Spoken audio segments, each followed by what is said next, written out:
Yeah. For those who don't know me, I'm Samantha. I live on Chase Street. I'm a member of the steering committee and live in the Old East End. And we're going to start with intros.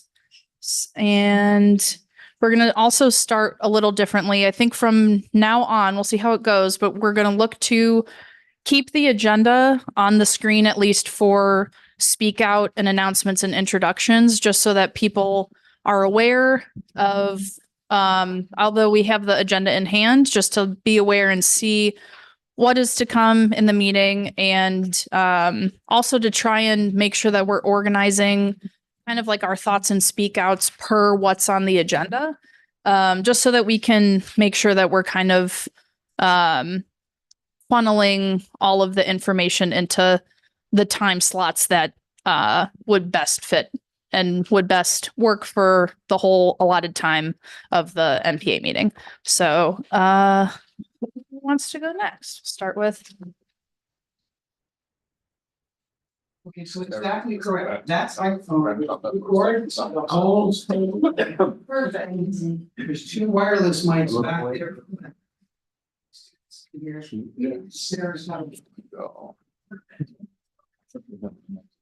Hi, I'm Jonathan Chapel Sokol. I live on North Prospect Street, and I am on the steering committee as well. And I do have a quick announcement to go along with my introduction, and that is just, and I handed them out, but there will probably be talk later in the meeting about this, but I handed out a list of when the budget presentations are. This is when the city departments go and present their budgets. It's very important because we're staring down a $13 million deficit right now. And so it's important to know how the various departments are proposing to manage this. So you can go to those meetings. They'll be on Zoom, I'm pretty sure, or you can be there in person in the Sharon Busher room. Thank you. I'm Julia Lynham, and I live on North Street. I'm Angie Chapel Sokol, and I live on North Prospect Street. I'm Marianne Price, and I live across the road from Angie and Jonathan on North Prospect Street. Hi, I'm Sharon Busher, and I live on East Avenue. Richard Hilliard, High Grove Court. Sam Doherty, Colonial Square. I'm Tim Doherty. I live with Sam on Colonial Square. Carter Newbezer, over on Riverside Avenue. I'm Martin Lee. I'm from the Water Resources Department, presenting tonight. Cyril Flash, off of East Avenue at Co-Housing. Catherine Verman, I live on North Street. Burlington Co-Housing. Carol Green with Peter. Sarah Hernandez Tim with the Burlington Police Department. Edward Montka, I live over on Grove Street. Here. I'm Fosca Bechtold. I'm the NPA Public Engagement Specialist, and I live in Ward 2. Okay, and then do we have anybody online? Yeah. CJ, if you want to introduce yourself and give your announcement. Wonderful. Can you guys hear me okay? Yes. Okay, thank you. Sorry about that. I was planning on being in person, but my schedule got changed. And if you guys lose me, there's a thunderstorm coming through Rutland, Vermont right now. So I live in Rutland. Just want to say thank you guys so much for having me on here. I want to give you a quick intro in terms of our 2024 season. I can't believe this will be our 30th season this year. So we've had over 2 million people have come to the ballpark since 1994. Hopefully we have another great year here. Last year, as everyone can attest, the weather was horrible. You know, we had 4 rainouts, had another 20 games impacted by rain, but we still drew about 83,000 fans. Probably the thing that we're most proud about last year is we were able to donate over $108,000 in monetary donations and gifts in kind to the Vermont Food Bank and other nonprofits in Vermont. And that money stayed in Vermont, which was fantastic for us. We have a lot of fun promotions planned for this upcoming summer, including Kids Eat Free every Wednesday, We're getting ready to launch a new library program this year with Fletcher Free Library, where people can take out using their library card a pass for 4 tickets to the games. So that way, if people don't have the ability to pay for it or choose not to, they can go to the ballpark for free. So we continue. That's amazing. I love that. Thank you. No, we love being here. We weren't sure what was going to happen with the franchise after Major League Baseball eliminated our baseball team, but I think now more than ever, the community has embraced us. Launching after COVID, we have a bunch of Vermonters playing for us, which is fantastic. From Burlington, from all over Vermont. We also have the best of the best players still that are going to be playing for Major League Baseball. So I think it's kind of the best of both worlds. And the other thing that is really positive about not being affiliated with Major League Baseball is we can use local vendors. So we try to use as many local companies as possible for our food vendors, our merchandise, and we really want to keep all those dollars locally here in Vermont. So it's been very well received. We're going to broadcast 15 games statewide on TV through WCAX on their sister station WYCI, and it's been a ton of fun. And so hopefully, if we get good weather, we should be able to hopefully draw 100,000 fans to the ballpark. It all kicks off on Saturday, May 25th, and our regular season ends on August 4th. We've been fortunate enough where we've made the playoffs every year and won it in 2021, which was a great way to relaunch a franchise. And hopefully we have a good team again this year. And if so, then the season would be wrapped up by August 10th or so. So, but it's been a fun relaunch. Can't thank you guys enough for all your support in this. And people are coming near and far to help support us. We're continuing to do fun nights like Teacher Appreciation Night. That's going to be on June 8th, where we give any teacher or educator, if they show their credentials, a ticket for them and also a guest, so 2 free tickets, so teacher to recognize the teachers. We do a first responders night, and we really try to gear ourselves towards as many charities as we can. So we're really proud to be a part of the community. Awesome. One thing that I wanted to ask, I remember, I think last year we asked about this, but do you guys have intended dates of when you might be doing fireworks specials? We do. Yep. There's 3 dates, which is actually 1 less than last year. So we had 4 last year. This year we're going to do 3. So you guys are okay with it? Saturday, June 8th, Saturday, July 13th, and our 30th anniversary game, which would be Saturday, August 3rd. Awesome. Thank you. Does anybody have any questions for CJ? Hi, CJ. This is Sharon Busher. It's so good to hear your voice. I wish you were here. So you referenced it. You said fireworks on August 3rd. And is that when you're going to celebrate your 30th anniversary? It is. Yeah, we're going to celebrate our 30th anniversary on that date. We actually made commemorative jerseys with our 30th anniversary, and we're going to auction those off for charity. So last year we auctioned off our Star Wars jerseys, and all the proceeds went to go benefit the Vermont Food Bank, about $4,500. And I forget the name of the charity for August 3rd, but we're going to auction those off, and that'll stay local as well.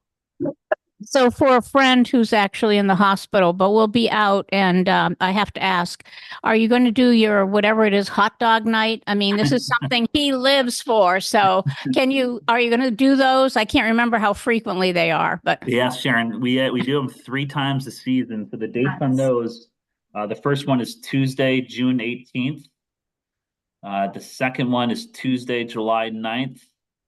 And the third one is Tuesday, July 30th. And they're a fan favorite without a doubt. So I haven't written down anything. Is there some place that we can look to find out the nights of the fireworks and the hot dogs and the celebration? Definitely. Yep. All of our information, including our promotions, game times, everything is on VermontLakeMonsters.com on our website. Thank you. All right. Thank you, CJ. Thank you. Really appreciate the support. Hope to see you guys at a ball game this summer. I think we've got one more question. CJ, it's Richard. Hey, Richard. How are you? Great. How are you? Great. I just wanted to say, as I think I said last year, if anyone wants an enjoyable night out, even if you're not necessarily interested in baseball, it's fantastic night at the ballpark, and you guys do an absolutely great job, and I recommend them to anyone. So thank you, CJ, for keeping it going. Oh, thank you, Richard. We're very excited that we're able to be here for the community. And again, I can't believe this is our 30th season. It seems to go by rather quick, and I think this is my 28th season in baseball. So it's been a lot of fun. Great. Well, thank you. Anybody else? Or oh, there's someone.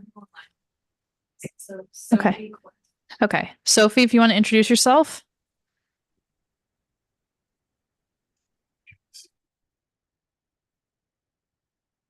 No, I don't. Sophie Chase Street and Old East End Neighborhood Coalition. Thank you, Sophie. Anybody else? Evan, do you want to introduce yourself?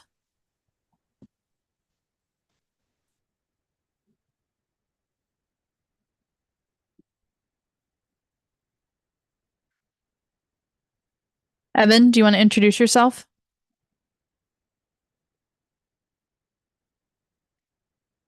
Maybe not. Okay, we'll get back to Evan if he comes online. So before we get into any other announcements from anybody from Team? Thanks, Sam. So I just want to quickly pass around. I have a number of petitions to get folks onto the ballot. For instance, David Zuckerman's looking to get run for re-election as lieutenant governor on the Democratic ballot. I have one for auditor of accounts for Doug Hoffer, who's also looking to get onto the Democratic ballot, and as well 5 petitions for folks to get onto the Progressive party ballot, including our own former city councilor Zariah Hightower, who's looking to get on the ballot for the Progressives for lieutenant governor. Just for folks who may not have signed, I mean, this is just, I'm going to pass them around. If anybody wants to sign, if you don't, just, keep it moving. Just looking to get signatures. This is not like a statement of support. It's just to get people on the ballot. And you can, if you've already signed for somebody else to get on the ballot as lieutenant governor or any of these positions, know that you can sign more than one of these for different candidates. So just, we're here. Thought I'd pass them around, see if I can get a few more signatures.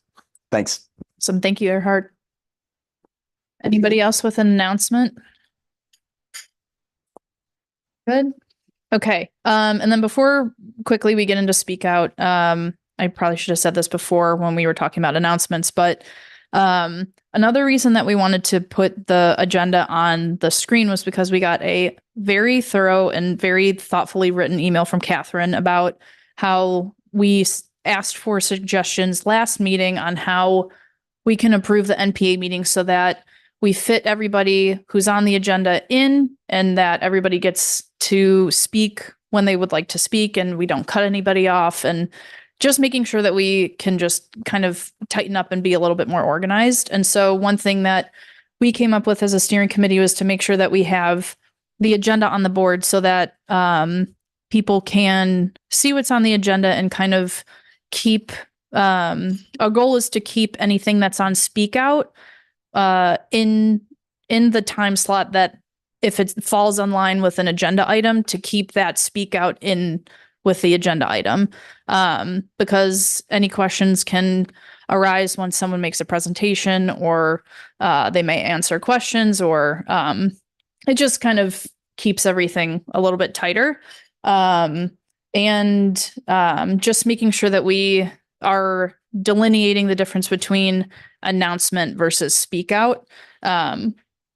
So just for future reference, since everybody has already had their announcements, we're going to try and keep announcements so that it's an event, a meeting, or activities of Ward 1. So that's kind of where they're at. And actually, now that I reread that, one thing that an announcement I'll make is that in last year, there was some interest in doing some community gardening, and we had finished the flagpole that's at the administration building at UVMMC. And I think I haven't gone by it in the last couple of weeks, but last time I went, it looked like things were growing. So it looks like the annuals are coming back, which is a good thing. But this year there was interest in doing some gardening at Triangle Park, which is at the triangle between, it's like that green space where Chase Street and Barrett meet.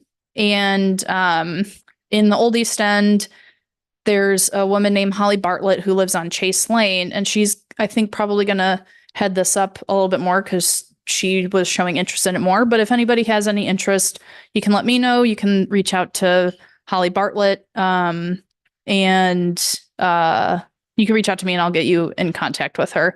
But it's a really good, I think currently the Parks Department mows the grass area, but there's 2 circular flower beds that have already been put in place. They definitely need pruning, could need some love, could use some additive, additional flowers and stuff, but definitely a good little community activity if you want to do that this summer. I think she's going to start pruning stuff this weekend if anybody wants to go. So that's my announcement. Yes. So I guess mine is speak out / announcement. So our ward was really engaged in the neighborhood code and the zoning amendment that passed in March. But as many know, it was passed with a pause in when a second structure on a property can actually be built. And it can't be built until October 1st. It gave time to consider some of the things that many had raised that weren't addressed in that initial part 1. So the Planning Commission met, and Richard was there, and I was there, Karen Long was there, and Vivian from Ward 1 were there in person. There were other people online, but it doesn't matter. There were people from around the city. Looking at what the Planning Commission planned to do, we've only got 6 months now, we've got less. And so to make a long story short, they generated a communication talking about the leftovers from part 1 that they needed to be addressed in the summer. And they sent that communication to the council. I'll let the councilors comment if they want on that. But the Planning Commission meets next Tuesday at 6:30, and they're going to be taking up the neighborhood code. And I think they'll probably prioritize. There's part 2, which is cottage courts, et cetera, et cetera. But in with that are the other things about affordability, stormwater, any number of items that we felt were really important. And so if anybody wants to attend, obviously you can attend, but you can also, normally the meetings are in the Sharon Busher conference room in City Hall, but they're also, you can Zoom in online. It's very convenient. So I wanted everyone to know about that. You said something that made me think, what were you? Oh, the gardens. That the only thing I can tell you is that that's my go-to I go out of town for my recycling and true confessions. I go to South Burlington. So I go to that spot, and I'm hoping that people will be considerate of the height of the flowers, because the visibility there, it's a tight little corner to get on to Barrett and then to Grove. And so if the flowers are really high, that could be a problem, at least for me and maybe for others. So I don't know how it impacts bicyclists, but that would be the only thing that I'd hope that people would think about when they're planting. But I think it's wonderful to have that come back and be beautiful. It's a perfect little pocket park. So thanks. Thank you. I appreciate that. I'll make sure that the ladies who are going to go and garden know to be to worry about the height. I think last year, Emily Pickler and I had done a presentation kind of along with Cindy Cook, talking about a more grand plan that we were thinking. And I don't think that that is going to happen. I think right now we're looking more to do something similar to like how we did at the flagpole, and just do some annuals, drought resistant type of plantings. And I think the tallest thing that we had maybe at the flagpole was like the Rose of Sharon or something. But that's, yeah. So, and yeah, that's a pretty tricky corner as a driver and a cyclist and a pedestrian, really. So, but thank you. Okay, keep going with speak out. Does anybody else have anything to speak out about? Okay, you can keep that up. I just want to hopefully briefly express appreciation for various facets of our great neighborhood. Recently I came in contact with it's already been referenced, it's going to struggle for me to get the name exactly right, but it feels like it's the Old East End Neighborhood Coalition. And so I just felt really embraced. It happened to be, not sure, it's not a walkabout, but it was an observation or not The walk audit. walk audit. Thank you for helping me. So that was at least a couple of weeks ago, probably a little bit more, but it just felt really good to be part of our community in that way that I hadn't experienced before. And another appreciation I have, I guess could be controversial. I'm sure it's controversial, but at any rate, I appreciate the people.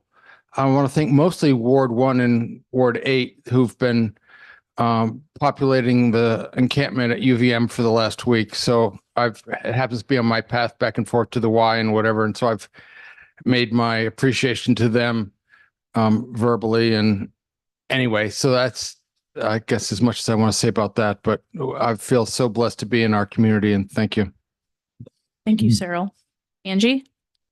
Yes, I have another nice thing to say about not just our community, but the city of Burlington has come through on something that was very important to many of us.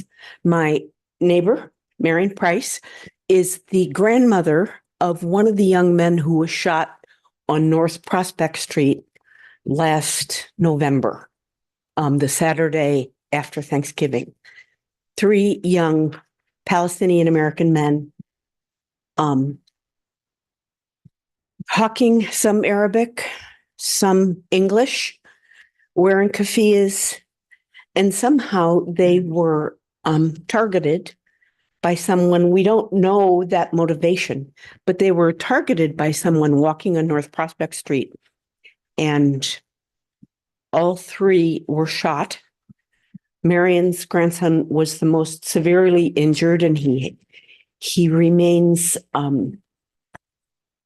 paralyzed from the chest down with a bullet lodged near his spine. He's made a great deal of progress, and there has been a huge outpouring of support for him from our community. He's back at Brown University. He's studying. Mm-hmm. He is learning how to operate with a wheelchair. And Marion has been working on getting something installed near her house called a wheel pad. A wheel pad is a manufactured unit from a Vermont company that they are designed to be wheeled up to a house and connected to the house such that they can have their own plumbing and water and heat and all of that, but yet still be independent. The goal is to have Hisham come back here, her grandson, this has been his house when he's in America. When he isn't on the West Bank, he's lived in Vermont with Marion and the family there. So her goal was to welcome him back. And it was a big effort. And a piece of the big effort was applying to the Design Review Board to get it approved. And it was initially denied. It was denied for very technical reasons that had to do with the clearance between the end of the unit and the next house. The next house happens to be Marion's son and daughter-in-law. So they said, that's fine with us. We can have that wheel pad right next to our house and it will be fine. But there were still some technical concerns about fitting it in this neighborhood.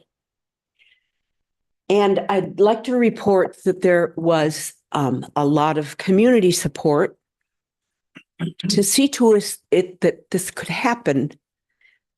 For one, to welcome Hisham back into Burlington, Vermont, and make him feel like, yes, he has a home here with us. To just make him welcome, help him to feel like he can live in a normal house, normal to him now, and be independent and be welcome back and have a home here, the place where this tragedy has befell him and his whole family.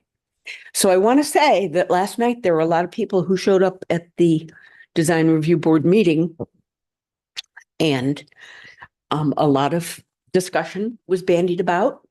And then there were deliberations, and it came out on top.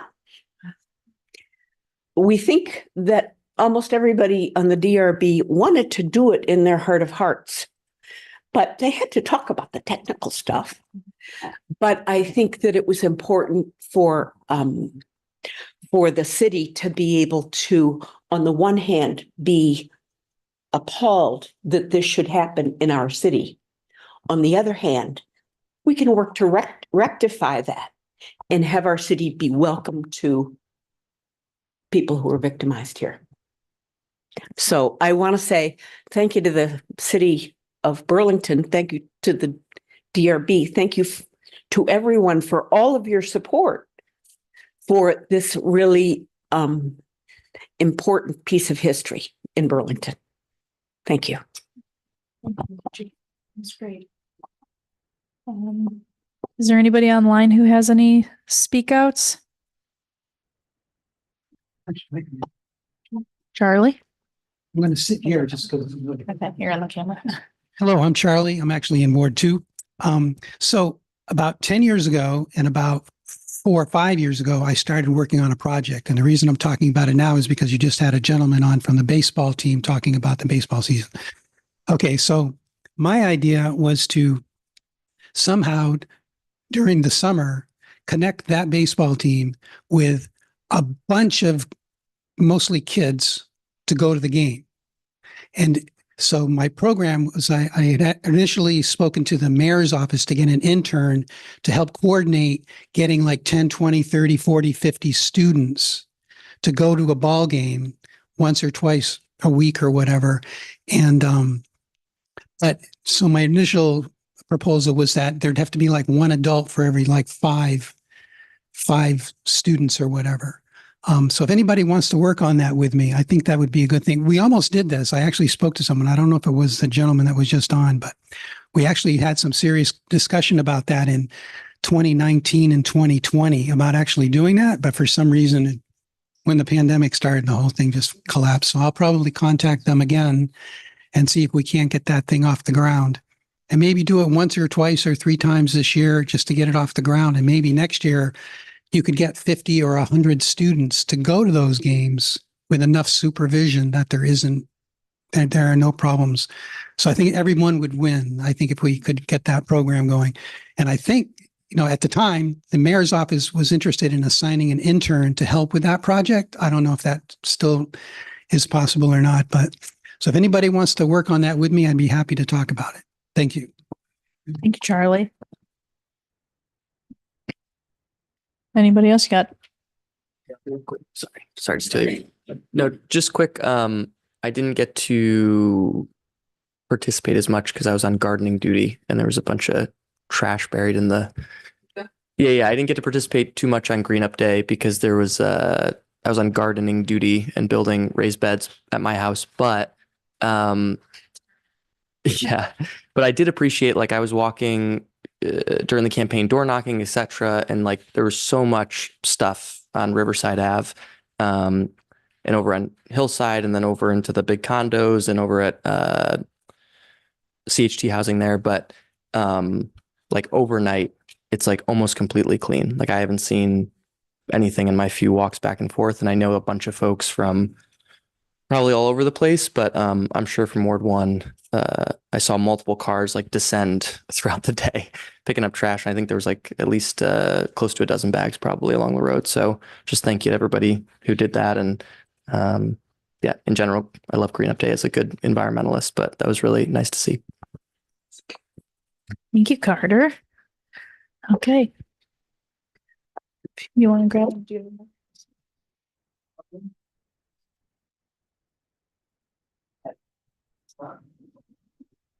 So I just wanted to say, tying two things together. So maybe this real fat phone, thank you both for the explanation of the work and the welcome. Maybe that can be celebrated as our first neighborhood code project. Yeah.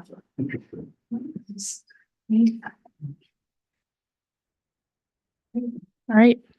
Anybody else? Going once, going twice? Okay, and we will move on to the next item, which is the vote on Celine Colburn's nomination to Ward 1 Steering Committee. Your heart? Don't know Selena. She's been a native Burlingtonian, longtime resident of Ward 1, former city councilor, and also former state rep. I was actually really pleased to see Selena putting her name forward for this. And I know she unfortunately couldn't be here. I don't think she was going to jump on, right? Okay. So nomination, is there a second? Angie seconds. Okay. All in favor of adding Selena to our NPA steering committee? Aye. All right. Great. Yeah. No nays, I don't think. Okay. Unless there was a nay online, which hopefully there wasn't. Everyone. Okay. Great. Welcome, Celine, whenever next NPA meeting, hopefully. Okay. Move on to the city council update. Tim and Carter. Yes. Yes. Whatever you do. I'm sorry, and actually, Samantha, this may be a conversation with you. But ordinarily we don't meet over the summer. We don't meet in July and August. And I think that's the steering committee's plan right now. We'll meet in June, but that may be our last meeting. If this feels wrong to people, let us know and we can work something out. It's going to be a very busy meeting next month, I think, because our legislators are going to be in. We want to give them a lot of time. I think the Cole Berry, Laura Wheelock wants to come for pretty much a listening time, just to hear what we have to say about it, about the space before the Winooski Bridge, the Burlington part. And then there may be one or two other things. So it's going to be a busy meeting, but it may be our last meeting of the spring, summer. So. Oh, I got one. Never mind. To the steering committee, if something surfaced that was really important and potentially timely, then I would hope that you would, at least I would like you to call a meeting then during the summer, because I think we don't want to miss out in knowing about it, or and I think that because this gets shown on TV, it's so important, and also having a say in whether we support it or not, whatever it is. But that's all. I welcome the summer break, but if there's something really important, I'd like to be able to know about it. Thank you. Absolutely. We can always warn a meeting. So we'll make sure that we do that. One thing I wanted to say on the Kobari intersection that will probably be discussed at the next meeting. Catherine reached out or said something that last meeting I had said, and I volunteer that anybody who is interested in walking the bridge and just generally being on the Colchester, Kobari, which is the Colchester, Riverside, and Barrett intersection, and experiencing that, please reach out to myself or Joel or Dave Colley. I know would be more than happy to accept an invitation to walk the bridge and just be in that intersection. I think that is a huge intersection and huge project that can really benefit this ward and just the city of Burlington in general. And I think the input is very much required. And I think that experiencing that environment is very important for them to get public feedback. Actually experiencing it is huge. So please feel free to reach out, and I'll walk my dog with you, and I'll bicycle the area with you, whatever it needs to be. So yeah, just let me know.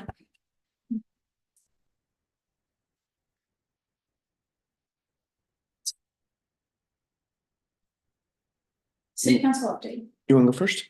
Do you want to go first?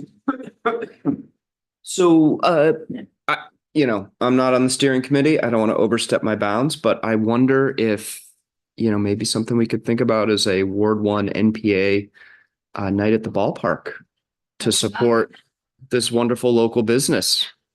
I would be excited about that. The steering committee asked us to come with a couple of things that we thought were priorities. I have two things to mention, and hopefully we'll leave some time maybe for a little bit of feedback. The first is with respect to move out day and cleanup. We're getting to that time of year. I had the opportunity to communicate briefly this morning with Wendy Koenig from UVM. We have sort of, as far as I can tell, we're sort of on a hiatus from discussing the, is this better?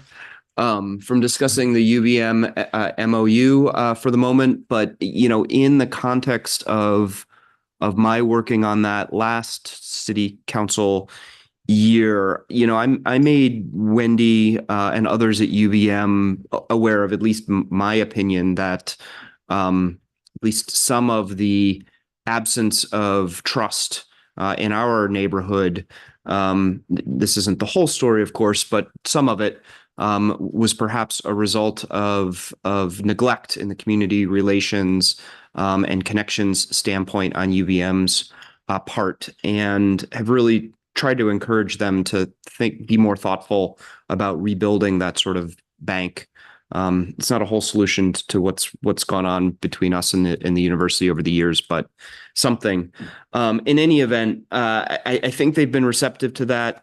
On that front, tomorrow is the first of the move out day events on Loomis Street from 11 to 2 p.m. And then the second one is on May 21st from 11 to 2 p.m., which is on Buell Street. If you go to the UVM website, there is a whole list of move out day things, resources. And like I said, I've been encouraging the UVM folks to make that more apparent to people in the neighborhood as to what they're working on. And hopefully they'll continue to improve upon that. In that regard, Bill Ward, a couple weeks ago, sent me an example of a letter that the city has been sending out to landlords in our neighborhood. This one is on Loomis Street. I don't know if he meant for me to identify them in particular, but it's a residence that we're all aware of, or all of us in this neighborhood are aware of, as having been a what I would have used to call my old job a recidivist in the category of not cleaning up their property. This year, they've been sending out sort of preemptive letters to those landlords, making them aware of the resources that are available to them and their responsibilities that we expect them to live up to. Those are modest things, but important, at least in my regard. So fingers crossed for a successful move out season and less trash, furniture, garbage in our neighborhood. So that was issue number one I wanted to bring to everybody's attention. Issue number two, Jonathan and Sharon already, Jonathan already mentioned this, but is the budget.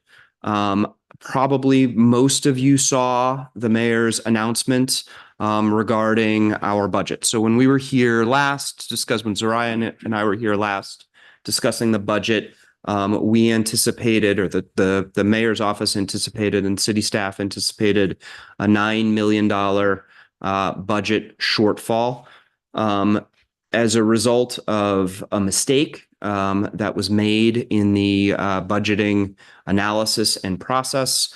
It appears that it doesn't appear. I don't know why I'm qualifying it. That budget shortfall is now $13 million. There are a couple of pieces of it, but by far the biggest piece was a mistake or a failure to account for roughly $3.6 million in salary and benefit. Our new mayor was already, Mayor Mulvaney Stanek was already going to face a tremendous challenge with this $9 million shortfall. There's no way to sugarcoat the fact that this error is going to make that challenge even more difficult for the mayor and her staff and for the city as a whole.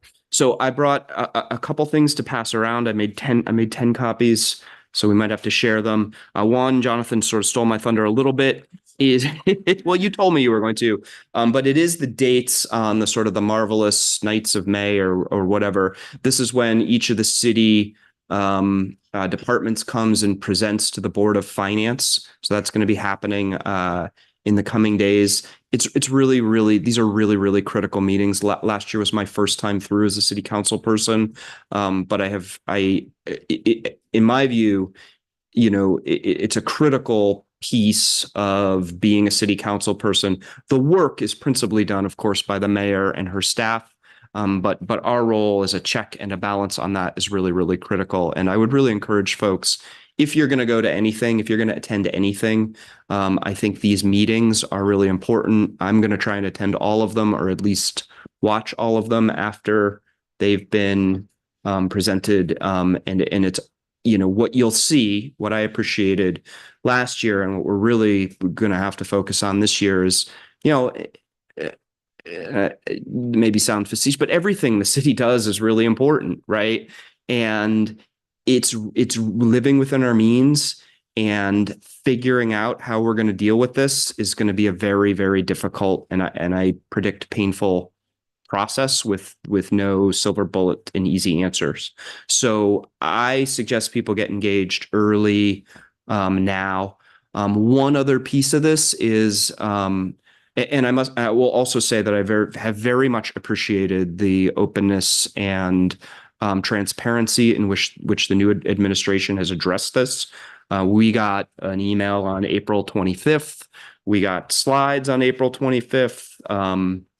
These are all publicly available. It's what I've put in hard copy for those of you who prefer it.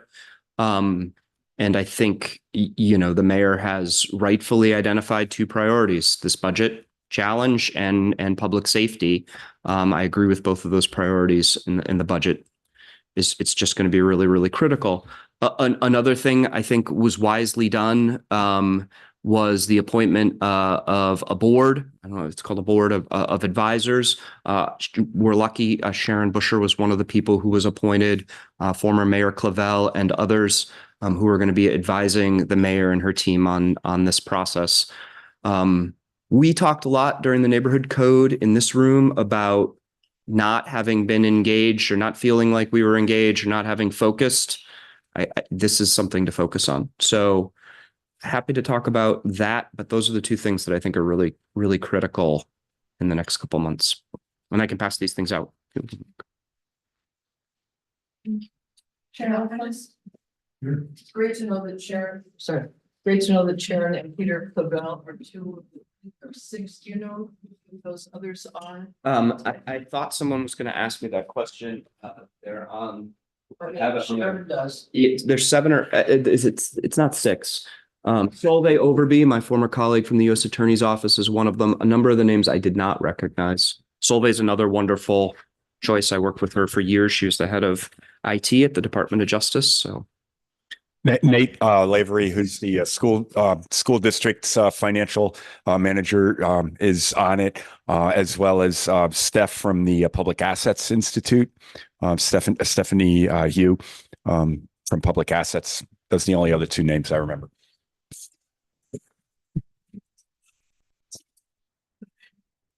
I think that's close to it. Actually. Yeah, I got some to read quick.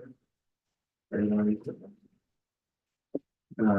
Yes, Solveig, Nate, Steph Wu, Sharon, Lavelle,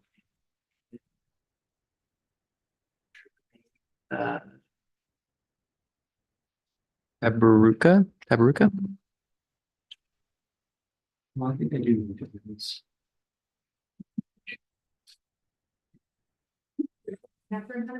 I do. This is something you haven't spoken about, but you have in the past about the problem of shoplifting in downtown Burlington. And I heard today that the state Senate, is standing behind the change in the law where, after it's a misdemeanor for two, thefts. And then the third one, it becomes, felony. And then it reported that it was the other branch of the state government. I don't know what it's called. I can't remember. Might not be in support of that. And I'm just wondering where you stand around that, or is there anything that we can do around that? Or You mean where I personally stand on it? Or well, I read the article. I mean, they said that Burlington is the biggest problem. Yeah, I'm sure will come as no surprise to any of you. I support increasing the penalties for shoplifting and making this reform. I don't have any special insight into how the politics. Carter might know better than I do, but how the politics are playing out in Montpelier. It is downtown retail businesses are losing and have been losing vast amounts of merchandise and vast amounts of money to shoplifting since 2020. So I hear the change of law. Is there anything else that is being done to help with this problem? You mean on a city level? Yeah. Not that I'm aware of. I had a question about the move out day. You said there were two, one that was on Buell and one that was on Loomis. Yes. And what happens during that 3-hour period? For whom is that intended? That is it services for students? It's services for students. It's I thought it was a community event, and that you can go and just get whatever it is that you want. There's no payment. You can swap, but it's a way of weeding out student stuff when they move out. So, somebody explained it to me, and I've actually been a couple times pre-COVID. Principally what it is a way to deal with furniture. I don't know if you ever did that when you were a student, but it's principally a way to deal with furniture. So it's a way to sort of encourage good practices. But yes, the community is invited and you can go and, get things and trade and stuff, but it's a way of the university sort of getting the couches and the mattresses and all that stuff out in a responsible manner. So that which is left over, the university picks up. Okay. So it's not the city of Burlington that has to clean up after it. I'm very happy to hear about that. Well, they've been doing it, and the university just does a terrible job of letting people. Well, I shouldn't say a terrible job. I think that they could improve on letting people know on this issue. Yes, thank you. Can we do the question online real quick? I think is that yeah. Hi, this is Milo Grant. Not necessarily a question, but just on what was discussed. I periodically attend meetings. It's called community connection. I can't remember what it's called, but it's essentially a way for community members to have meetings with a committee that works to improve the community relationship between residents of Burlington and off-campus residents. So one of the things I did bring up, because last year move out was particularly bad. There was a lot of people complaining. I'm sure people will remember there was a lot of furniture and just garbage that was left on Greenbelt. So one of the things that was talked about is making sure that they do a better job this year of getting the message out to the off-campus students, especially those who leave early. So this is the first of 2 in May. They have one for the students who, as soon as they're done with finals, they leave. And then, of course, there are the seniors who are graduating towards the end of the month, so they don't leave until the end of the month, and just getting the word out to them to, before they exit their apartments in June, to get rid of as much stuff as possible. So we as residents can go, and if we see something we like, we can take some of the furniture, but the whole point is to encourage the students who live off campus to do a better job when they're moving out, and to respect the fact that this has been their home, and they wouldn't do this if they, you know, went back to what they consider their quote unquote permanent address. Would they want people to act in this way in terms of how things are gotten rid of? So I just wanted to mention that. Thank you. Thank you. Richard has a question. I haven't got a question, but I've got a request, and that when the budgets and the budget variances are reviewed, can I urge that we look at revenue, enhancing revenue? It's easy to talk about cuts and things like that, but that tends to kick things down the road. But revenue, enhancing revenue, is most likely going to be derived from the people who can mostly afford that. I've got 1 or 2 things that I personally think of, but revenue enhanced will stick around for the next few years. It's not as if cuts will, if we're deferring maintenance, for instance, and there's a memorial auditorium that is Exhibit A, things will either fester or they'll build up a problem later on. So I think revenue is very, very crucial. Thank you. Okay. Yeah, keep it at. And then Earhart. Just to second Richard's point about revenue, obviously the city budget is in terrible shape, and I would hope that in addition to looking at whether or not services need to be cut back, and hopefully not, and whether or not layoffs need to happen, hopefully not.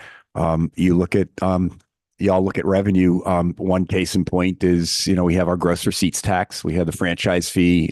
There are a number of things that back when the city confronted this issue in the 80s, when Bernie was mayor, there was a special commission on, we'd lost federal revenue sharing, and there was a special commission to look at ways to raise municipal revenues other than through the property tax, which we all know is incredibly regressive and hurts, lowest income people the most. Even though it is income sensitized for education purposes, it really isn't very income sensitized for municipal tax purposes, except for the very lowest income folks. So please look at revenues and obviously get as creative as possible. And lastly, I just want to, this isn't a question so much as a statement. I just want to register my absolute shock at, several months after the election, finding out that there's another $4 million shortfall in what was already a steep shortfall in the budget. I just don't know how it was missed that personnel benefits were the largest part of that of that additional increase, and that wasn't known in December before the elections. I just have to register. It's appalling. Thank you, Earhart. Yeah, one more for Sharon, and then I want to make sure that Carter has enough time to talk about his points. I'm just going to say that I think that people get fixated on what was anticipated and what was found to be a more realistic number for the shortfall. But the shortfall is always a moving target. I was on the Board of Finance for years and years, and the shortfall is adjusted from starting in December, anticipated, and then gets finessed. And sometimes it shrinks and sometimes it grows. So I think that, yes, there were some things that we could all take away from what happened, but I think that these kinds of changes are not uncommon. I think what's happened is that it was a larger number than most people anticipated to begin with. And then with the new administration coming in, there was more scrutiny. So I'm not pointing fingers. I think that certainly if there were errors made, that those should need to be addressed. But as one of the people talking with the mayor, trying to look forward to address the problem. And certainly if there are takeaways to correct, yes, but to move forward and understand that this is always a moving target. So thank you. Jerry, can I ask you, how common is it for there to be a $9 or $13 million shortfall? So from what people are saying to me, that's a rare occasion.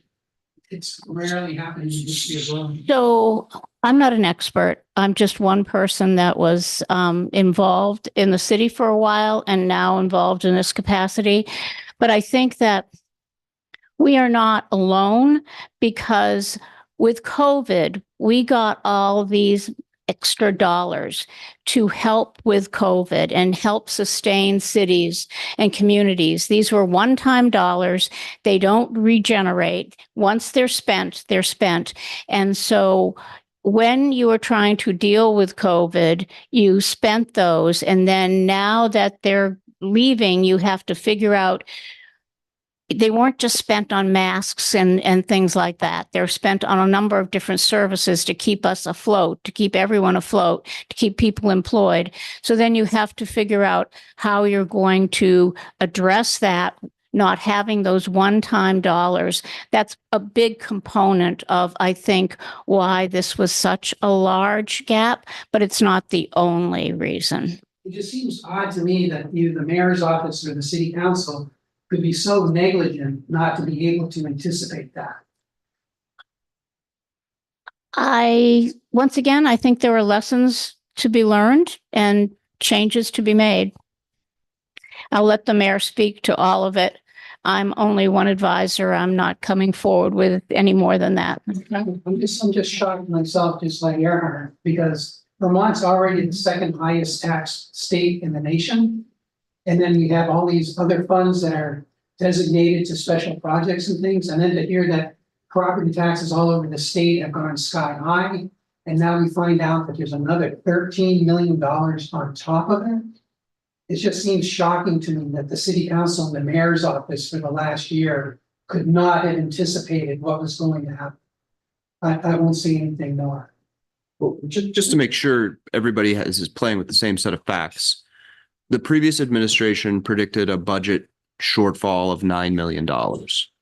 And what has now been discovered is that projected budget shortfall is $13 million. And I do think it was the result of an error. And the principal bulk of that error appears to be from a failure to calculate the increase in benefits associated with city employees. And I do think it's a significant mistake. But see, I'm just saying that 9 million is historically high for Burlington. So even at 9. I thought you said failure. I thought you said failure to anticipate, Yes. which is a different issue. I'm gonna let Carter have his time to talk about the things that he needs to talk about. And then if we're gonna, after Carter talks, we are going to have Martin give his presentation on the water resources. And then before my presentation, I will push mine back so that if we have any further questions about the budget and everything, that we can get back to that. Okay, Carter. So I do want to briefly touch on the budget. Yeah, we are facing a much larger deficit than previously anticipated. I don't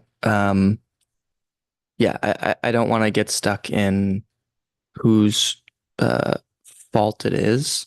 The reality is this, like Sharon said, it's $13 million ahead of us, and it's going to be incredibly painful.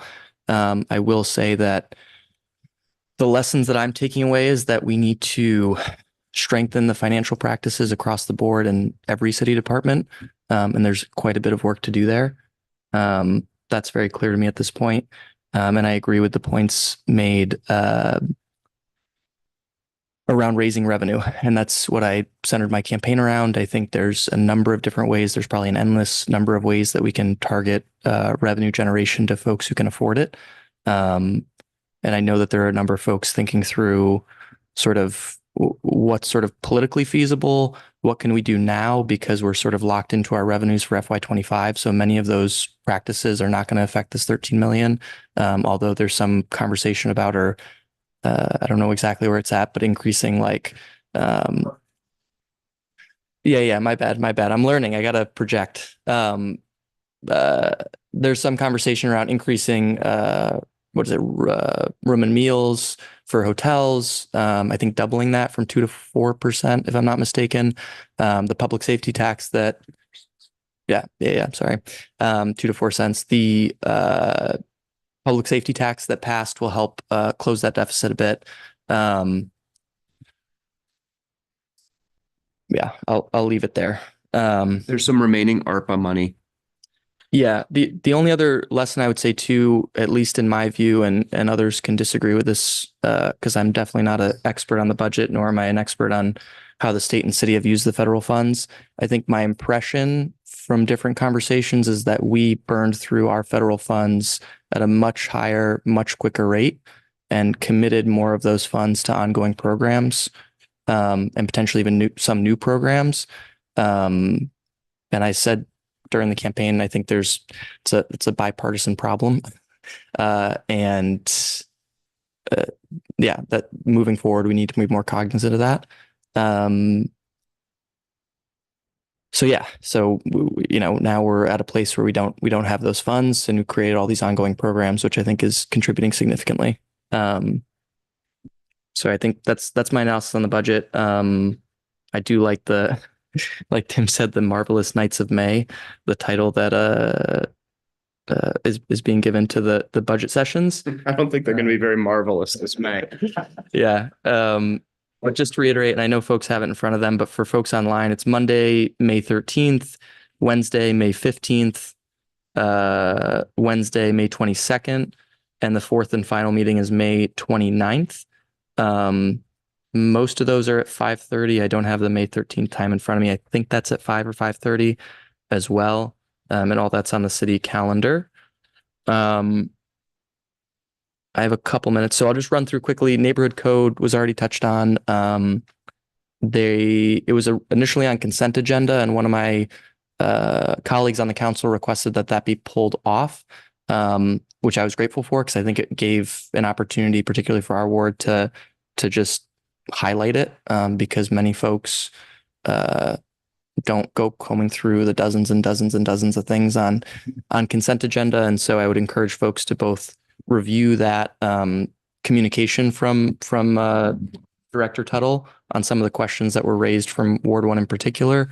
And like others have said, follow that process. We were talking about what committee it would land in. I think that's ordinance is what's clear to me at this point. And we talked a little bit about that last night. So nurses resolution. So I introduced a first two resolutions, nurses resolution, the city council passed a statement of support with bipartisan support for the nurses who are in contract negotiations with the UVM Medical Center. So I was excited that we could do that.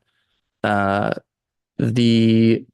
little while ago, our NPA had talked about a resolution going in front of the council that sort of clarified the relationship between the council and the NPAs across the city, and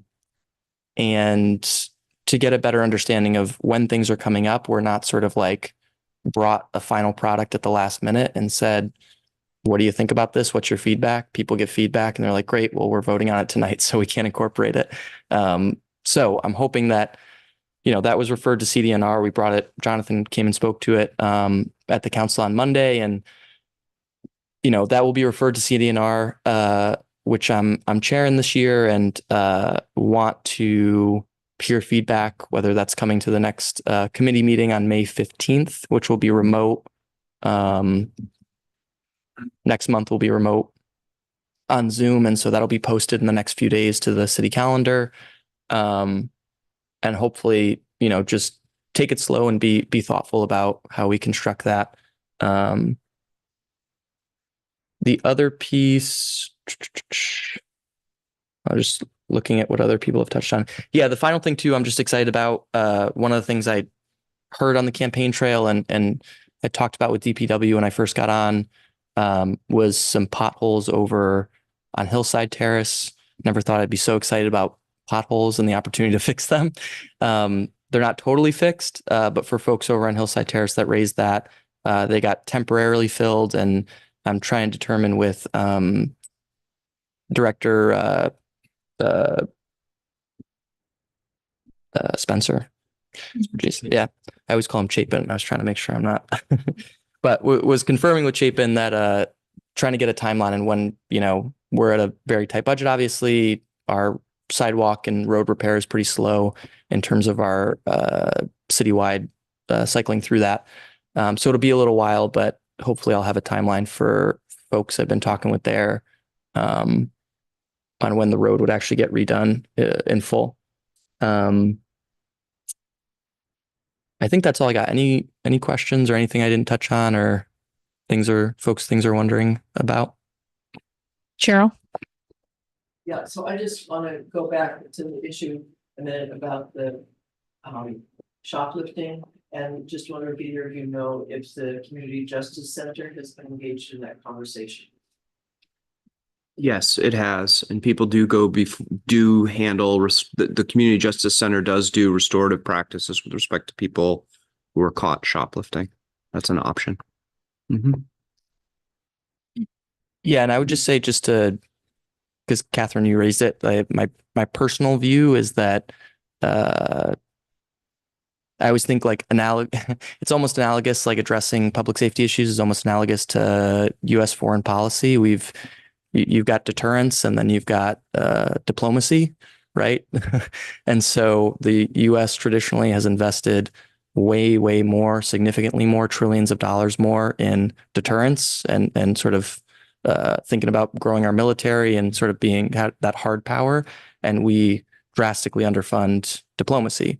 And so I think it's the same thing here, as we're trying to find a balance between what are effective deterrents that are data driven, and you can think more traditional methods of addressing public safety. But what's been underfunded is harm reduction, that diplomacy piece.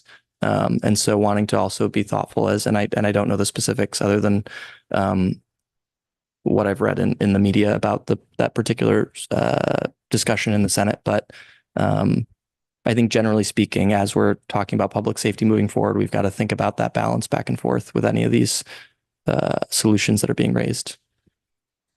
For whatever it's worth, and it will probably come as no surprise, I disagree that with respect to shoplifting in particular, that the problem in the last few years in Chittenden County has been an over-reliance on law enforcement or deterrence. I think it's just, frankly, just the opposite. I think that there's been a dramatic decrease in law enforcement presence and prosecutorial presence for a variety of reasons. And I think that people are making a lot of money stealing hand over fist from our businesses in downtown Burlington. And I think that we do need to step up law enforcement response to that. There has always been in Vermont a wide variety, which now as a defense attorney, I do my best to take advantage of when I have a client who needs it, and take advantage in the best sense. Wide variety of off ramps for people who are caught being involved in sort of low level criminal activity. That's as it should be. But there are also plenty of places in which a more stern law enforcement response is called for. And so, I think that I hope that this gets through in Montpelier. I hope it's something that the state's attorney coordinates with local law enforcement on, and that we have a real response to it, because it's driving our businesses in a really, really terrible direction. We have, I spent a couple nights at the towers, I guess it was in December, and residents there told me of people with U-Haul trucks picking up just vast amounts of merchandise that had been stolen from Church Street residences. That's organized criminal activity, people profiting from it, and demands a law enforcement response. We shouldn't permit it. Shouldn't permit people to do it. Yes. Sorry. Can I give just a question to someone, or a comment from someone on the online first, and then we'll get to you, Catherine. And then we have to get to Martin's presentation. Hi, this is Milo again. I served on the Public Safety Committee last year, and a lot of you know that I previously served on the Police Commission. I'm serving on the Public Safety Committee again, and also chairing. It's very difficult to say that we need law enforcement, because law enforcement comes in at different levels. Before state's attorney can do anything, there has to be a case with an affidavit and supporting evidence submitted to the state's attorney. So without that happening, the state's attorney can't do anything. I think for the Chittenden County State's Attorney, roughly the numbers that I talked about at Monday night's City Council meeting was around, I think 780 shoplifting cases that they had in their office, in her office. So if cases make it there, then it depends on what's the priority of when those cases make it to court, because the priority is always given to it's hard to use the word serious, because the level of theft and how it's affecting these businesses, and not just our downtown businesses. Our businesses on Shelburne Road are suffering. Businesses in South Burlington are suffering. Businesses in Williston are suffering. They're all seeing the same thing. So it's a lot of extreme economic loss. But when it comes to something that's domestic violence, when it comes to a murder case, those are going to take priorities in terms of court time, because court time is limited. And then because, say, a murder case takes longer than other cases, it contributes to a backlog. The backlog's not as bad as it used to be, but there is still a backlog for some cases. So we're now including these numbers with the public safety updates. So when you go, and even if you don't have time to actually watch or listen to a city council meeting live or later, everybody should be looking at the documents that are being attached. The Board of Finance meetings, these start earlier, so sometimes people are still working, don't have time to watch them or listen to them. You need to be looking at these documents, because it's going to be giving us a lot of information, especially with regards to the budget and how we're going to be spending money on public safety. I would say that there has been, I think, some problems with the BPD response in terms of shoplifting cases being really severely delayed in getting to the state's attorney's office. I have personally seen many affidavits that were submitted months afterwards. I also have been concerned about what leadership has said about how some of the businesses, essentially for the bigger businesses, it doesn't matter to them that these things are happening to them. I found that to be very extraordinary. It was said in not one but two public meetings, a public safety meeting and a police commission meeting. And I think that we have to have leadership needs to look at it in a different way. And until we get to the point where that department is stabilized, because we're rolling back now, we were getting more officers, now we're losing officers again. We're not going to have the bodies to respond to these things. They did change. The last thing I'll say is that they did change the priority response plan, where they no longer require shoplifting to be reported online. It is now something that's going to be stacked. So maybe not a response right away, but not put in this like kind of online black hole that had been occurring.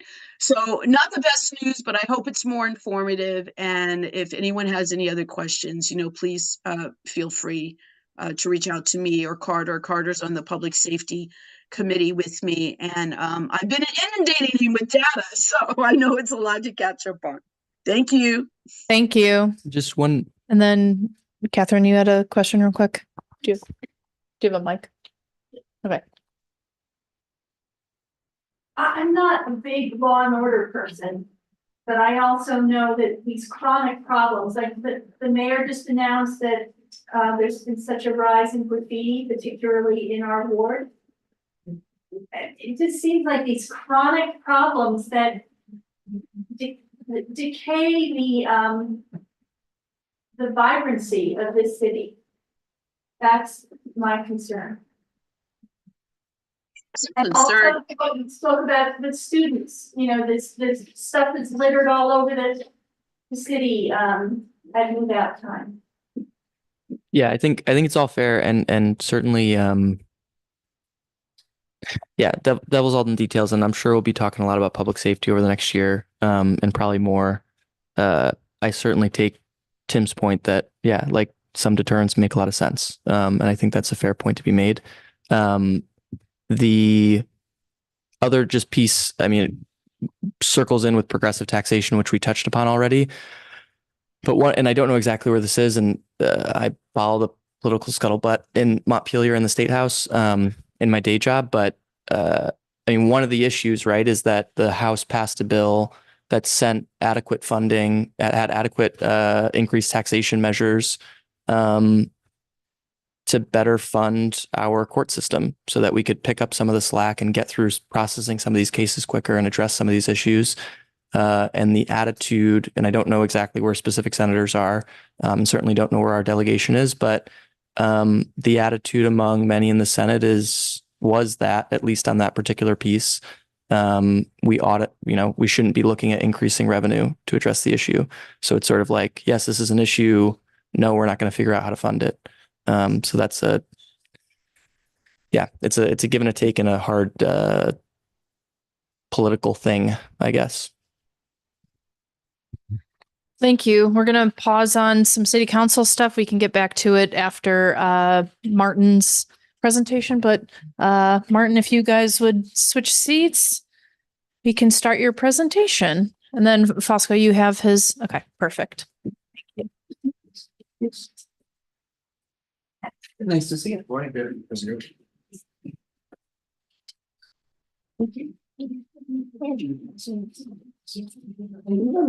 I'm fine, but thank you. Thanks for having me here tonight. I'm Martin Lee, the Water Resources Engineering Manager at Water Resources, the division of DPW. And today, this presentation doesn't have to be super long, but if I do skip over anything, and if you have questions at the end, I'm happy to cover it. We're focusing on the water service line inventory project. So there's been mailings and plenty of information we've sent out, but we're going to all the NPAs and really want to get the word out that we want all residents, all houses, as many people as possible completing the survey for this important project. Next slide, please. Thank you. So this is a little background on the history of the lead service line report. So going back, the EPA lead and copper rule really initiated in the 1980s when awareness about lead safety in drinking water came about. And the Safe Drinking Water Act was amended in 1986 to ban lead pipes, but they did not require retroactively removing lead pipes at that time. And then moving forward to 1991, the EPA lead and copper rule established maximum contaminants for lead and copper levels. So going on to the next slide, it discusses how Burlington reacted to those. We kind of stayed ahead. We were with the times back in the 80s, understanding what was coming with risks associated with exposure to lead. So in 1982, Burlington started conducting sampling for lead and other contaminants. 6 sites were found to have elevated lead levels back then. Burlington has naturally corrosive water, and so treatment was started. At first it was sodium hydroxide in 1984, and then in 1990 is when we started to use zinc orthophosphate, which is the widely used corrosion inhibitor that we're still using today. And since since we've been using that corrosion inhibitor, we've always stayed within regulatory compliance for lead levels in our drinking water system. Next slide, please. So that brings us to today, and now drinking water quality is still a concern for folks in America, and this next requirement of the lead and copper rule is another step towards keeping our drinking water safe. And what this first step in the lead and copper rule revision is doing this inventory that we're doing right now. So we're not aware of any lead service lines. We're fortunate that we're not really a community that had widespread use of it, and we're not aware of any at all. But we still need to complete the survey, and we want to make sure that that's actually the truth. We did have, so this is required of all local and state water utilities throughout the country, required by the EPA, and our inventory needs to be completed by October 16th of this year. We do have Burlington annual reports going back many years. So we did have some record in 1929 to 1937 where there was mention of a few varieties of pipes that could be used, and that included galvanized, cast iron, and lead. After 1937, lead was no longer listed. But I wanted to bring that up, even though we do not have any known lead. It was mentioned at one point that it was a possibility to use it. So let's go on to the next slide. This is where we're at with kind of the numbers for what we're working with. We have approximately 11,000 water service lines. These are the individual lines going to everyone's house or building. And out of that, we have 7,238 that have been reviewed and materials identified. A little over 2,000 have been reviewed and materials unknown, and we still have close to 1,700 unreviewed service lines. So we're really trying to get the word out.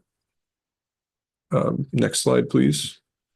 And this is just a quick schedule of what we're doing for this project. We started back in November last year, and where we started to inform the public, and at that time we also started our review of records to start looking at the inventory and working on the inventory to comply with the EPA. And we've been compiling responses up until now. We still are doing that. We have made some pretty good progress. I think the numbers are showing that, you know, we're getting through a lot of data. We're hiring up some folks, some temps, using some state funding to help with that. So we're going to have, you know, different folk, maybe some UVM people, but basically like summer and into fall help get this inventory complete. And then by October, we need to submit it to the state. And then in November, we're hoping to share a map with the public with the results.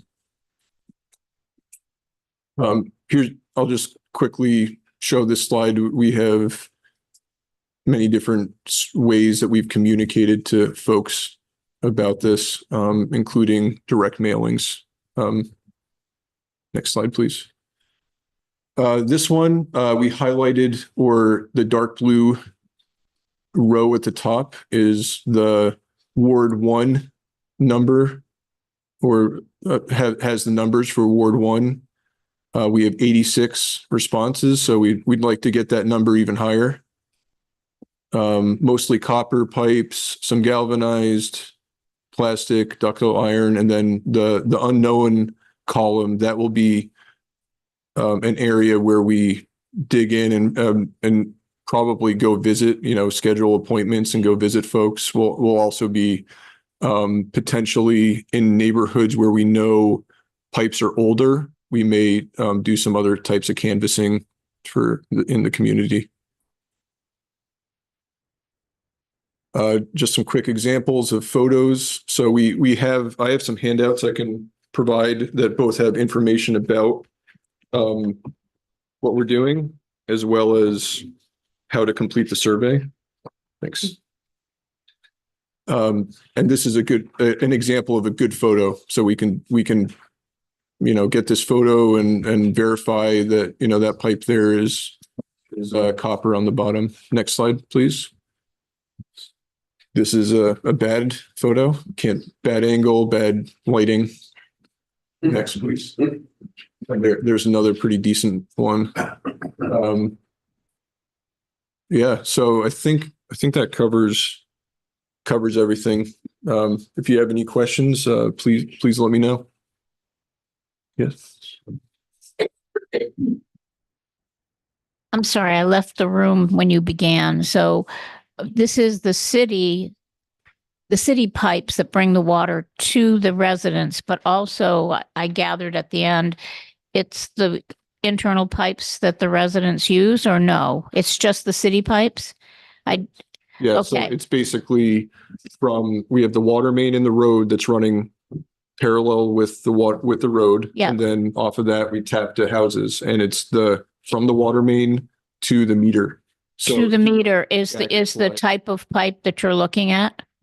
Yeah, so it comes out of the ground, and we're looking at everything that's on the street side of the meter, and that's it for this inventory. So does it matter then? So I'm naive, but does it matter that if you live in an older home, is there the assumption that all of those pipes are copper, and that what does a property owner, is there a role for us to play? So the fact that we have the corrosion inhibitor, that is it's a very commonly used zinc orthophosphate that prevents basically lead from leaching from pipes. So that helps internal pipe people that may have lead solder in old homes. Okay. Like that corrosion inhibitor is not just for it's for everyone's system. It helps prevent lead, and that's why we haven't had the hits. Like, we do lead sampling, and we go to places where there potentially is lead solder and lead that could leach out, but since we're using zinc orthophosphate, we have it under control. Did you say 1937 or something? Was that the point? Is there lead solder used after that time or no? Yeah. So that was just a period of time where we had old like annual reports that said these are some service lines that could be used. And one of the pipes was a lead pipe option. The lead solder, I don't know the exact date, but I think like through the 70s or 80s, like lead solder has been around, and it's not that long ago that it was outlawed. And it doesn't corrode significantly to be a health hazard for a person living in an older home where the pipes really I have no idea. I don't believe anything's been done to the water pipes in my house, which was built in 1938. So I'm just interested. That's why. Yeah. They may be, there are answers to that may be a little more concise or eloquent in I believe our frequently asked questions section, but basically that corrosion inhibitor is something that prevents it. I will say that if you have a drinking water faucet that you don't use very often, like say you use it once a month, you don't want to just turn it on, fill up a cup. So you let it run. Yeah. No. Yeah.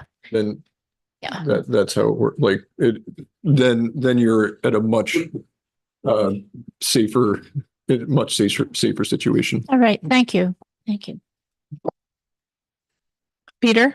Yeah, there was a bunch of trucks on East Avenue a few days ago and performing operation. I went over to ask the foreman, and he explained that they were putting plastic sleeves in the pipes.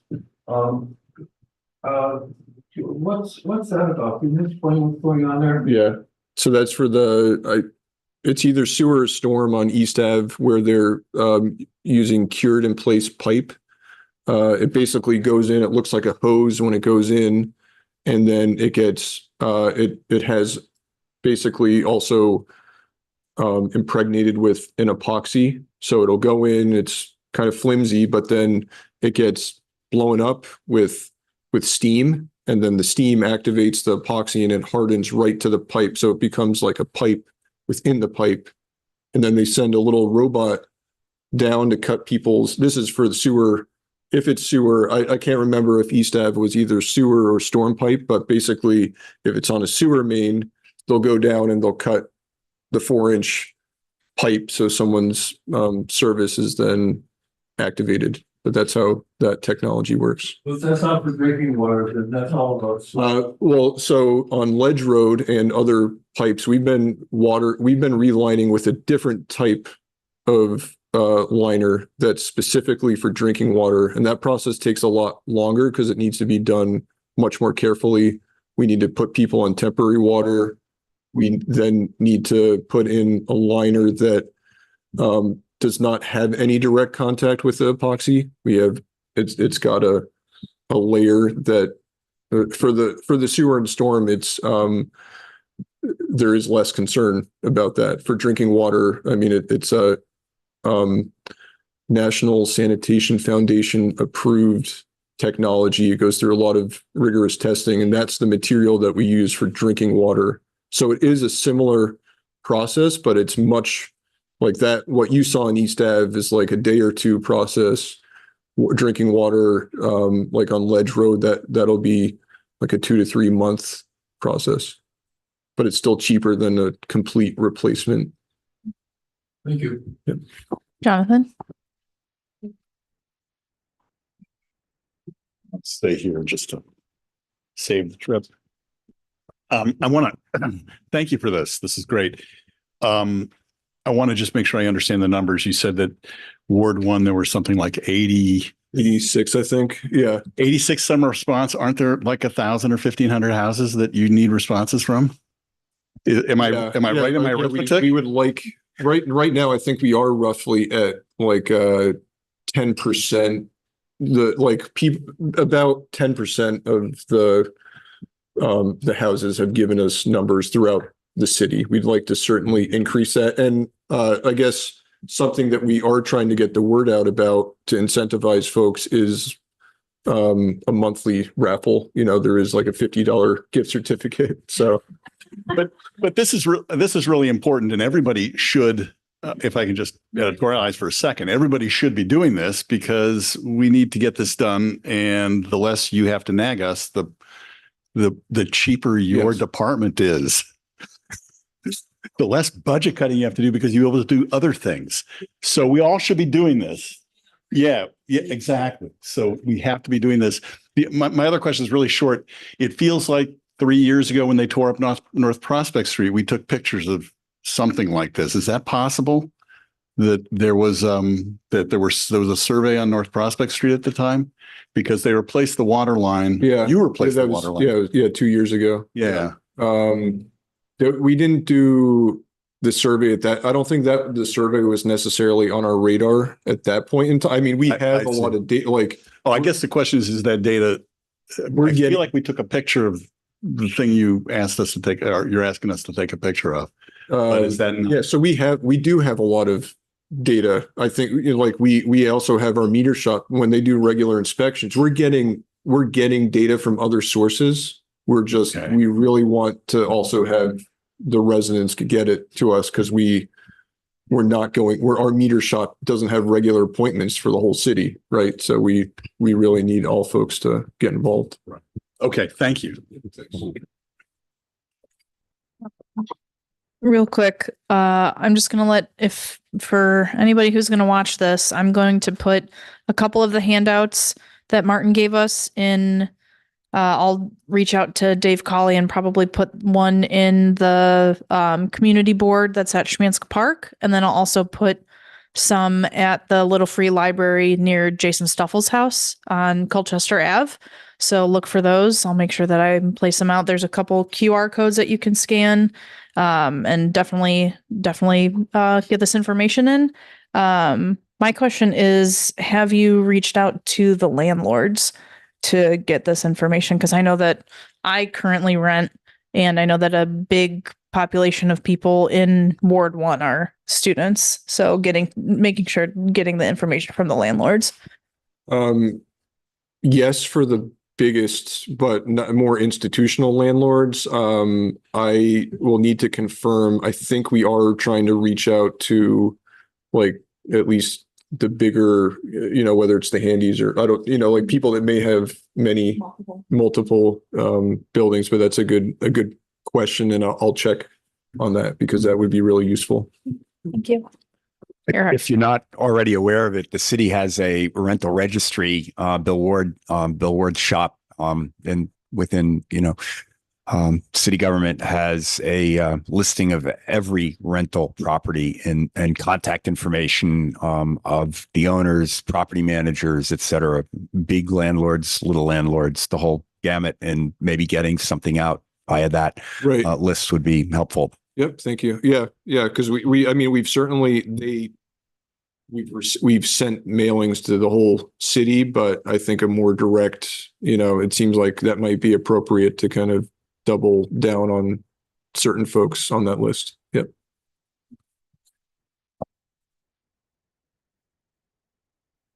I'll just say something quickly because I've heard this presentation a few times with other NPAs, and I think your colleagues might have mentioned that your department reached out to landlords who also don't reside in Burlington about this, but have properties in Burlington. So I think they're reaching landlords, but yeah, that's all I want to say. Thank you. But it's probably potentially worth reaching out to them again. So all good points. Thank you. Does anybody else have any questions? So when I got your mailing and I filled it out right away and probably took one of those stupid, terrible pictures. I never heard anything back. How does one know whether their response was effective? Yeah, that's a good point. I think we would reach out if we didn't. I think no news is good news. Yes. And as I As I mentioned, we're also at the end, really hoping to get a map so that the community or everyone in Burlington can see what the results are.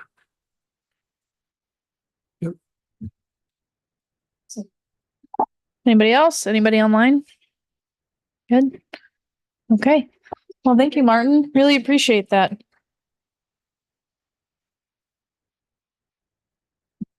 Second. Yeah. Actually, can I just. You want them all? Yeah. Little field Great. raise. Okay. Right. Now it's my turn. Yeah.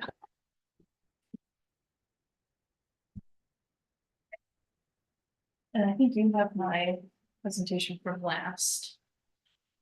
I can send it to you real quick. If you need it around. Here, I'll send it to you really quick.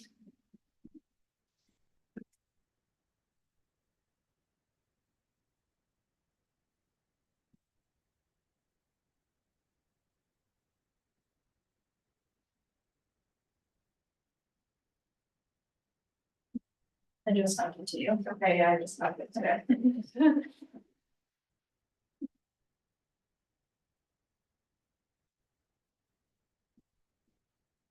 Okay. So, bear with me. I'm not a expert on this topic, but I found it really interesting that when a lot of the people from our ward were reaching out to the city council and being passionate community members about the neighborhood code, it sparked interest for the steering committee to make the members of the community aware that there are many boards and commissions that you can be a part of, and you can lend your interest and your time to gaining knowledge in different facets of the city, and then relaying that information to us as a steering committee and also the other members of Ward 1. So, thanks.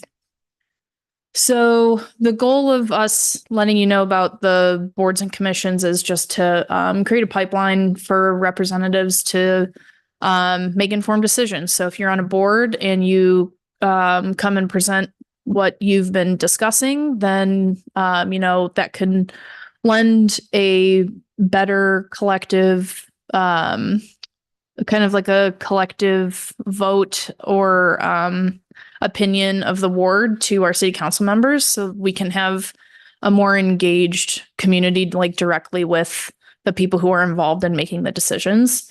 There's a lot of volunteer opportunities and a lot of ways to connect with different departments in the city. And yeah, more information sharing, and we can all although Burlington is a small city, it is still a large city compared to some of the other towns in Vermont. I know that a lot of people say there's Burlington and then there's Vermont. So it having kind of more hands in the different facets of the city can help us learn how the city really works together and how these departments and commissions and boards work together. Next.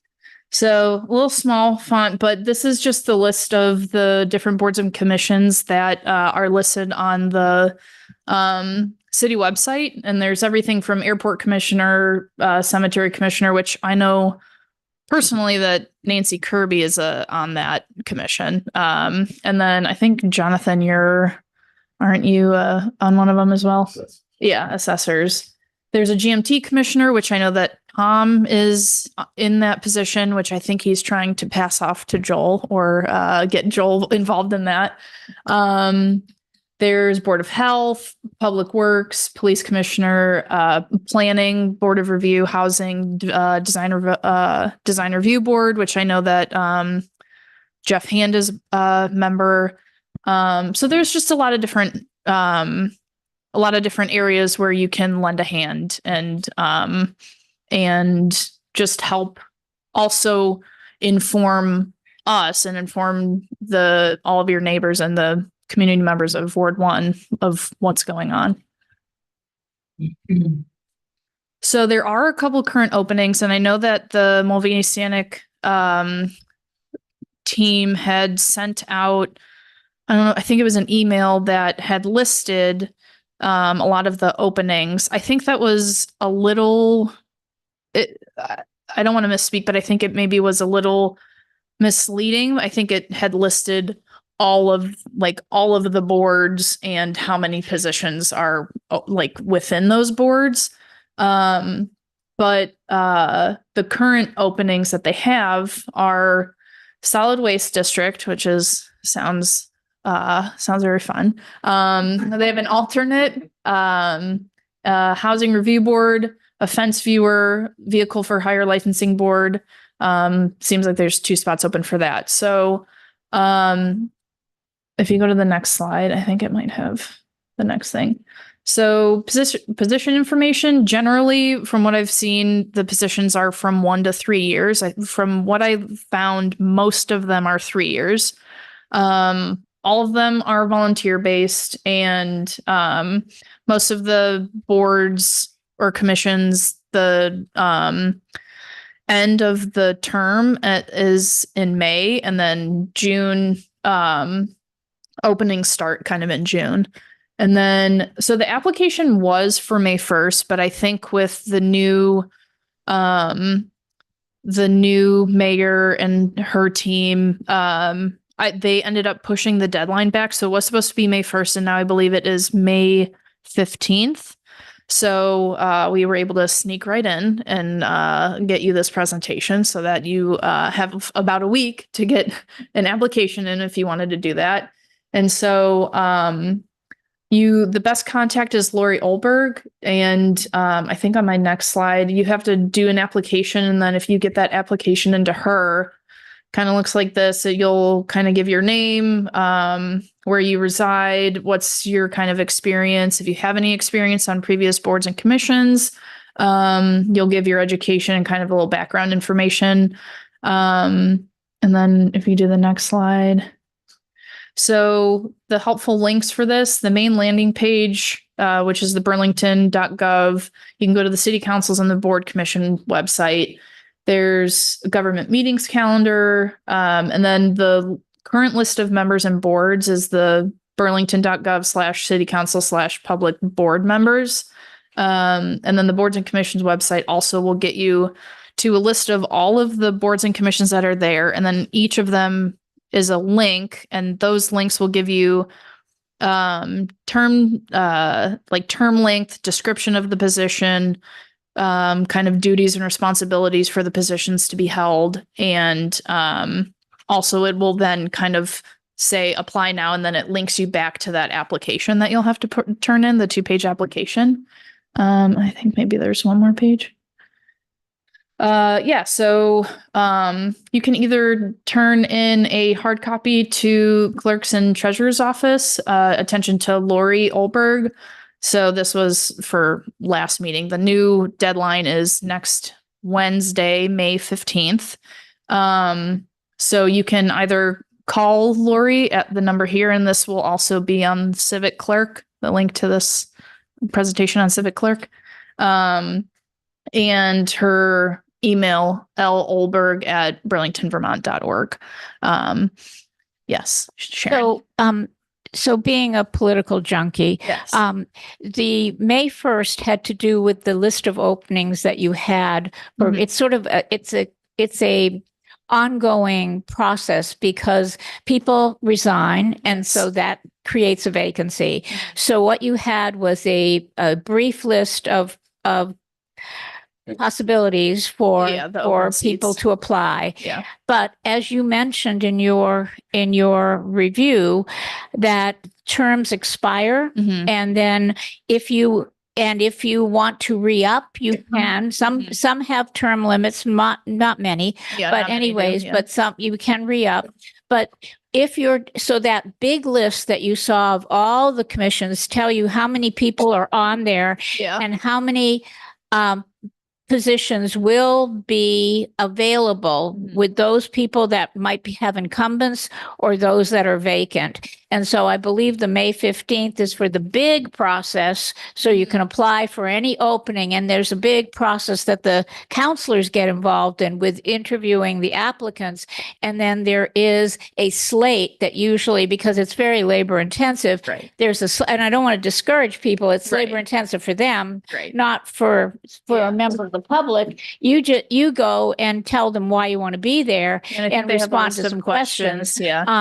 But then there's a slate that's adopted by the council. So I'm really glad you're doing this, because I think that we haven't really encouraged people to take part in this process as well as we could have in the past. And I think it's a great opportunity. So thank you so much, Sam. Thank you. And I thank you for the further kind of detailed outline of kind of how the process works. Yes, you put in your application, and I'm pretty sure, correct me if I'm wrong, you can, even if a current seat member is looking to kind of re-up their term, if they don't have a term limit, you can still put in an application, because that is still don't ever, if you have an don't ever interest, never be discouraged. Yes. Put in, go through the process. You may not get appointed, even though you have a lot of expertise. It just may not work out, but then you might have an opportunity to do something else. Or you might just stay involved. And if somebody resigns, then you come forward. And so we're very lucky. We have got great people who want to get involved in this level. And so I just urge anyone. I was on the Traffic Commission before it rolled over into the Department of Public Works. And then I was on the Public Works Commission. So it was a great experience. I learned so much. I learned so much about wastewater and sludge and stuff I didn't even know, but it was wonderful. And the people that you serve with are other residents from around the city. So you really get to know the city, and you get to know other areas of the city in a very positive way. It's great. So thank you, Sharon. And I just wanted to add, you took all the words out of my mouth. Yeah. Except that it's entirely up to the city council with mayor presiding to respect incumbency or not. So people who want to who are in the position and want to stay in the position, there's no guarantee. There's no promises. It's up to city council to decide whether incumbency is respected or not. And respected is probably too big a word for it. It's whether you keep somebody in the position or put somebody else in. There was one other point. Oh, you can always, if you're not comfortable going up against a bunch of other people, you can always contact Lori Olberg, and she'll tell you which slots and people haven't applied for yet. She'll say, and you can do this up to the 13th or the 14th of May. You can say which ones are empty. It's like bidding on those oils in the ocean, and then you can throw your name in on whatever it is. So I think that's great. And the alternates, I think, is also a wonderful thing, because if you're an alternate, you get to know it. And then if a vacancy shows up, you're a clear person to do it, and you learn what's going on the committee. So that's what I have. Yeah, I think it's a really good opportunity. I've looked into a couple, and as Jonathan and Carol sometimes tell me, this would be, steering committee was already step number one, but another commission or board would be number two for me going. Joel or I going to city council, which don't quote me. It's not going to happen, because it's we've got two really great city councilors, and I'm not going to do that. But this is a really good opportunity for people to, take the things that they are interested in or already have just expertise in, whether it's through work or community organizing or anything else. It's just a really good way to have that information get into the community and have a lot of people be receptive of all the information. So, and I'm sorry. I was going to ask. Well, I did. Oh, sorry, Carter. So eligible non-citizens can now vote in city elections. is there any non-citizen eligibility for these positions? I am. Yeah. Yeah. I don't think it has to be a Anything that- citizen. Yeah, anything that has anything to do with the state. Yeah. Yeah. Harder. Well, and just real quick, if you do apply and you're a Ward 1 resident, I would say definitely flag Tim and I because we're biased and we ought to be advocating for our residents to get on to the ones they want. So I just want to throw that out there. I was going to say that too. And I also wanted to just add that, you know, one of the many, many pleasures of serving on the city council is that these commissions and boards do come and present sometimes. And it just adds just a really fascinating aspect to our city council meetings. And sometimes reports are put in the consent agenda. Like we had this for this meeting, we had the fence viewer submitted. I'm blanking on his name, but yes, Shay Totten, presented his report, and I was like, well, what's the fence viewer got to say? And so it's really, thank you for doing this, and by all means, reach out to me and Carter if you're interested, and we can help. Charlie? I'm sorry, one more quick thing too. Just if you've got a strong constitution, the Board of Voter Reg in particular, I think is going to need some support, and I can talk to folks one-on-one as to why that is, but it's going to be, there's certainly a lot of openings and more turnover in the last few years than I think in the history of the Board of Voter Reg. So need some folks committed to strengthening democracy there. Thanks. I will also say, I think through a lot of the really important items that have been coming up recently, UVM MOU, UVM MMC stuff, neighborhood code, I think that Ward 1 sits in a very important seat in the city of Burlington. I think it's geographically, it's a really important location. So I think it is really important to make sure that we have representation throughout different facets of the city. Charlie? Okay, so basically building on that, where people live has a lot to do with whether you're on a board or commission in Burlington. Mm-hmm. So there's this little pathway that starts at UVM down to the waterfront that's bordered like either from Loomis Street or North Street over to Maple. And in that part of the city, there are almost no commissioners at all in the entire city. So Ward 8 is grossly underrepresented on boards and commissions.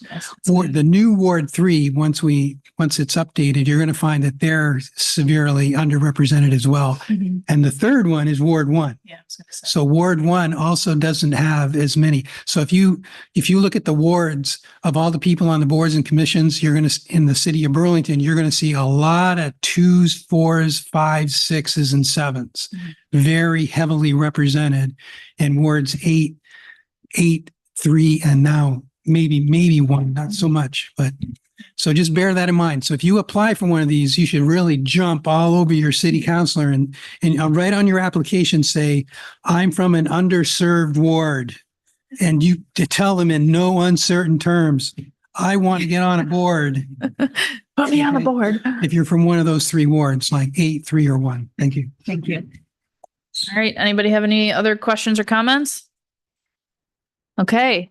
Meeting adjourned 3 minutes past 9 o'clock. Look at us, guys. We did it.